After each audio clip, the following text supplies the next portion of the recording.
Cê é louco! Vamos para mais um exercício aqui da Unicamp, então? Exercício topzera demais esse aqui, hein? Então ele fala assim, né? Uma notícia, cara, olha só. O Hospital Municipal de Juriti recebe mais de 70 cilindros de oxigênio para tratar pacientes de Covid-19. A oxigenoterapia é indicada para todos os pacientes graves, inicialmente, né, variando de 5 a 10 litros de O2 por minuto. Guarda essa informação. Para uma vazão constante máxima na faixa considerada, o cilindro de cada paciente deverá ser necessariamente trocado após... Então ele quer saber quantas horas a gente vai precisar trocar. E aí ele pergunta também em todos, tá vendo? Ó, qual é a quantidade de gás que tem em cada recipiente quando o cilindro acaba. E ele dá os dados do cilindro aqui. Então vamos interpretar esses dados primeiro.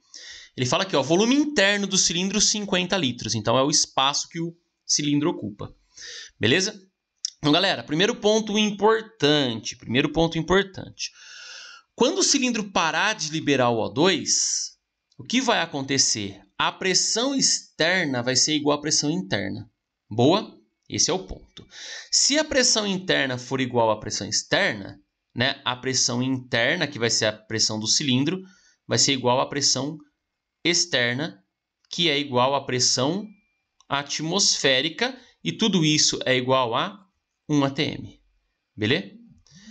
Quando isso acontecer, o que nós teremos?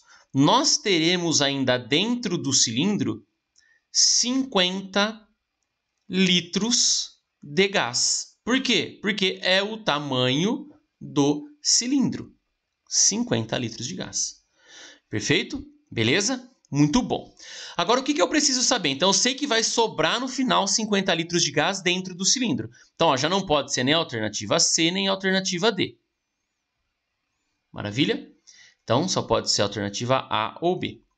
Eu preciso saber agora quanto eu tinha de gás no início do cilindro, para depois ver quanto de gás saiu e fazer um cálculo para ver quanto isso foi, quanto tempo isso demorou.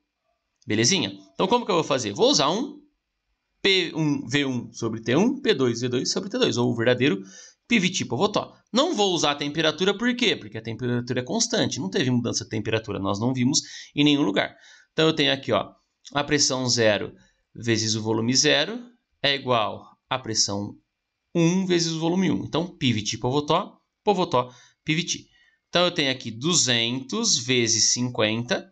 200 é a pressão, 50 é o volume, perfeito? A pressão final é 1 e o volume final eu vou chamar de V1. Maravilha? Então, se a gente fizer essa multiplicação, nós chegaremos aqui que eu tenho 10.000 litros desse cara dentro do meu cilindro. Fechado? Esse é o ponto. Agora, o que a gente vai fazer? Tá vendo que a diferença aqui, ó, de 17 horas e 33 horas é muito grande? Eu vou considerar que eu tenho 10.000 litros sendo esvaziados. Por quê? Porque esses 50 litros não vai fazer tanta diferença para mim na hora que eu fizer a conta. Então, para ficar mais fácil os meus cálculos, eu vou fazer o seguinte. Eu tenho sendo liberado 10 litros do gás em 1 minuto. Em 1 minuto. Beleza?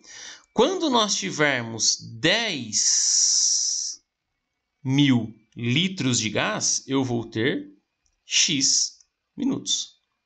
Beleza? Esse X aqui vai ser igual a 1, 2, 3, 1.000 minutos. Belezinha?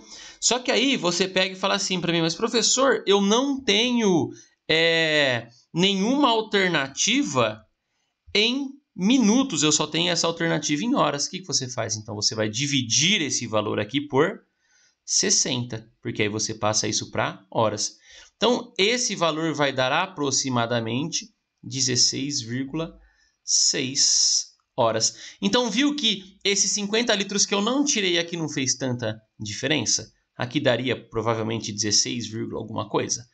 Então, sobraram no cilindro 50 litros e o tempo de duração dele, 16,6 horas. A alternativa A. Boa? Menino, se você gostou do vídeo, curta esse vídeo, se inscreva no canal, compartilha. E daqui a pouco a gente volta com mais um exercício, hein? Olha aqui quem tá ficando por aqui, o bruxo. Fui!